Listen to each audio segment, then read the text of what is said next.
Hi, everybody. I'm Chris Telmer, and let me just get my notes in front of me. And I'm here to talk to you about tax credits. Seriously, don't leave. This is going to be the best tax credit talk you hear all day. Let me start with a little story. So last summer, a big energy firm called Avangrid completed the first phase of the first large-scale offshore wind farm in the United States, just off of Martha's Vineyard, Vineyard Wind. Now, Avangrid, of course, expects to get a lot of their revenue from selling power. But there's another key revenue source for Avangrid, and that's a government subsidy.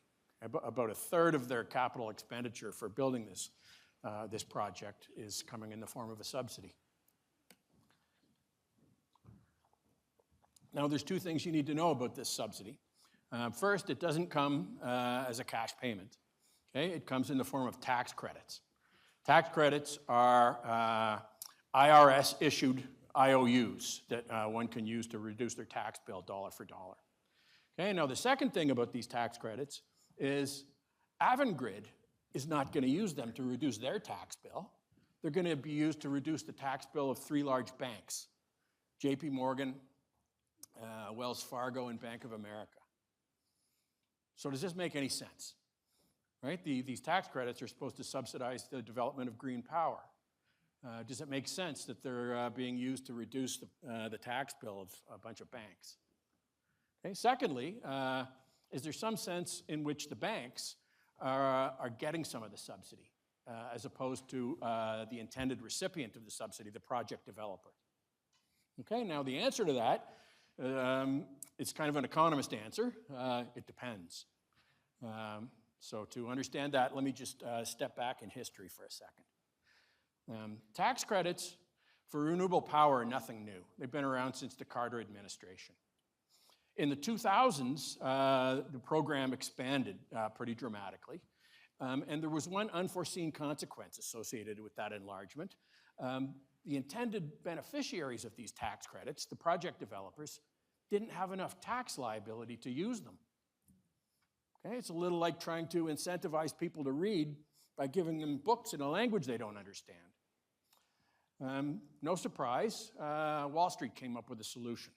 The solution is to form so-called tax equity partnerships. Okay? Partnerships between a bank and a renewables developer in which they both contribute capital to build the project, and the bank's returns come largely in the form of tax credits and also some cash to ensure that they're an IRS valid equity investor. Okay, so for example, for Avangrid, for this Vineyard Wind, around $1.25 billion of the $4 billion that's needed to build the project is coming from those banks. Okay, so this is how a large part of the wind and solar gets financed in the United States. So let me just say a couple of things about that before getting back to this question. First of all, it's big. Okay, this is all of the generating capacity built in the United States for the last 15 years. You can see that about 60 or 70% of it is solar and wind. About half of that gets financed through this tax equity investment channel. Secondly, this isn't just kind of complexity and subsidies or something. This is financing. Okay? The typical power plant in the United States is financed with about 2/3 debt and 1/3 equity. And the debt is senior to the equity. They get paid first. This government policy has turned this on its head for wind and solar. Your typical wind and solar farm that uses tax equity, that's about half of them, uses around 1/3 debt and 2/3 equity, tax equity. Moreover, the debt is junior to the equity. Okay, so it's, if you care about corporate finance, it's an interesting question to ask whether or not, is this another unforeseen consequence of this government policy, this kind of radical change in the capital structure of the entities that are being subsidized? Okay, so now back to the question. Are the banks getting some of the subsidy? Not necessarily. Okay, suppose, for example, that the value of the tax credits and the cash that the banks are receiving over time is equal to the value of the money they're putting in. Economists would refer to this as a zero net present value investment, zero NPV. I'm going to use that language a bit. If that's the case, then all of the subsidies going to the developer, none is going to the bank, and the bank is simply playing a role of the facilitator of some wrinkles in this government policy. Okay? There's reason to believe, however, that for the banks, these investments are not zero NPV, they're positive NPV. So we need to get out into the weeds a tiny bit to understand that. The typical tax equity partnership, in the typical tax equity partnership, the tax equity investor, the banks, and other financial institutions are the beneficiaries of a particular kind of put option that insures them against project underperformance. And it works like this, okay, referring to the graph, or my diagram here. The partnership is basically a sharing rule, a cash flow sharing rule. At first, the tax equity investor gets all of the tax benefits and some cash. Then at some date in the future, the sharing rule flips. It gets called a partnership flip structure. So that the tax equity investor basically leaves the stage. The date at which this happens, the so-called flip date, you can think of that as simply the expected date at which the tax benefits go away. But from the tax equity investor's perspective, there's more. They leave once their investment return crosses a pre-specified threshold called the flip yield. And so, in other words, if the project's underperforming, the tax equity investor hangs around longer and sweeps up a bunch of the cash until they cross this investment return threshold. Okay, so you can see how the nature of the tax equity investors' payments, their cash flows, are low risk, right? They've got a guaranteed investment return, and the only uncertainty is how long it's going to take them to earn it. Given the low risk, a zero NPV transaction, we could just call this a fair deal, would have them earning something like the government bond rate, the riskless rate. But they don't. They get a high-risk return, even though they're not bearing high risk, and that's this flip yield, this threshold that governs when their part of the partnership ends. And that's typically 4 or 5% higher than the government bond rate. So the upshot is that this partnership flip structure results in tax equity investing being a positive NPV activity for the banks. Along with my co-author, Tepper PhD student Sarah Yu, we conclude in some of our research that in dollar terms, this NPV is equivalent to the tax equity investor getting around 28% of the value of the government subsidy. What's left goes to the developer and is what's required to make the project viable. Why? Two answers. It could be that the banks are contributing value to the project, okay, through screening, due diligence, monitoring after the project gets going. They're contributing value, in which case this positive NPV I'm talking about is an illusion. It's payment for services rendered. Another possibility, however, is the lack of competition. There's good reason to take this seriously. The entire tax equity market, about 70% of it, is 5 large banks. Okay, these partnerships are notoriously opaque, and there's good reason to believe that the supply of tax equity, the number of potential entities out there that want to use the tax credits, is limited. This is all sort of sets the stage for market power, for imperfect competition. There's good news on this front. New developments in the IRA, transferability. The IRA made allowances for developers to monetize their tax credits directly rather than going through this tax equity partnership. The hope was, and still is, that direct energy sales would engender some sort of marketplace that would be more transparent, less costly, more competitive than the tax equity market. Initial data seems encouraging. The median tax credits being sold in the neighborhood of around 94 cents on the dollar.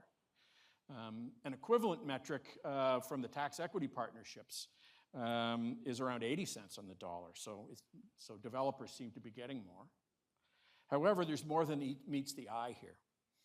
Many of the transactions at 94 cents on the dollar are not occurring between developer and buyer. They're occurring between a tax equity partnership and the buyer. So here's some data about that. In 2024, $33 billion of tax credits were monetized.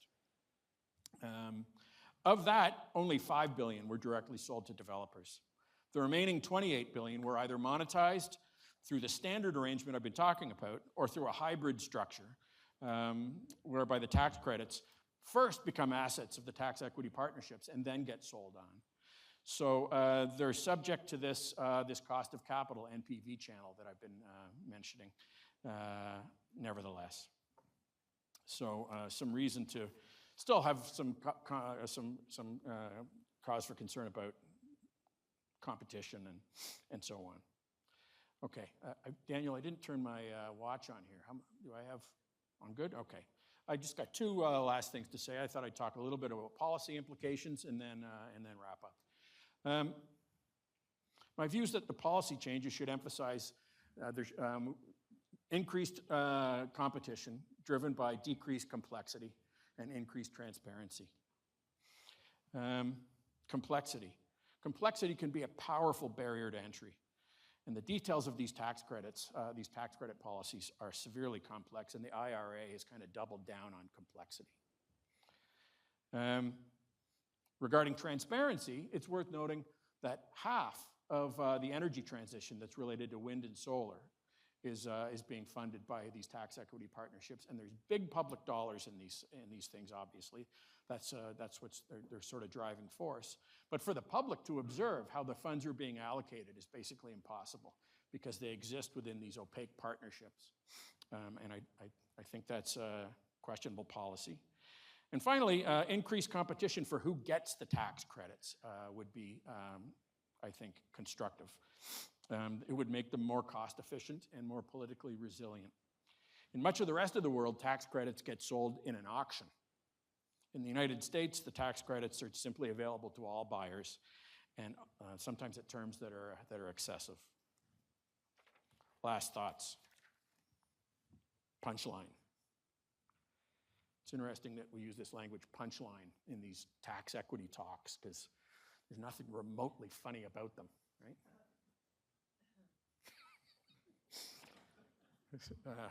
I'm proving it. Reminds me of that story about the comedian who said, you know, when I first told them I wanted to be a comedian, they laughed at me.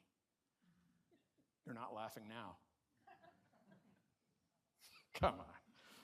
Last thoughts. If you believe that carbon dioxide is a pollutant, then a carbon tax is the first best policy. This is just Econ 101. Tax the externality. Very few economists would disagree with this. However, a carbon tax seems to be not politically viable in the United States, so we're left with second best, subsidies. Our current set of subsidy-based policies can be improved upon. The centerpiece, the ITC and PTC tax credits for wind, solar, and storage, are largely unbounded in a fiscal policy environment that's obviously under increasing pressure. These policies are unwieldy in that they mix together focused climate policy with broad, sweeping industrial policy. It's not hard to make the case that they're also too generous and are not moving the needle much in terms of additionality. PPA prices, power purchase agreement prices, in much of the country now are higher than the unsubsidized break-even cost of generating energy with wind and solar. Increasing power demand is just going to amplify this. Rich subsidies that may not be needed increase the subsidy, imperil those that may be needed. Okay? In spite of all this, it seems to me that the ITC and the PTC are pretty much entrenched.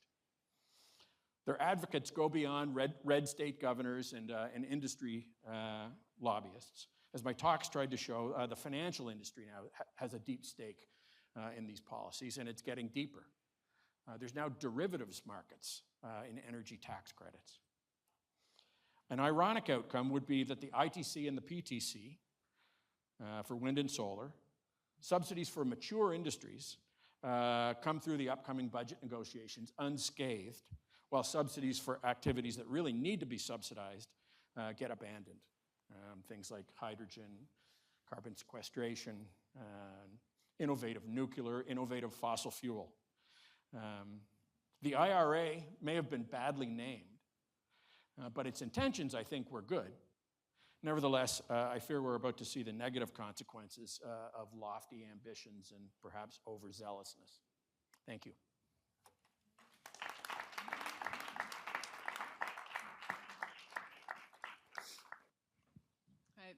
Thank you. I think one thing you pointed to in the last lines of your talk was really the political attractiveness of the tax credit model.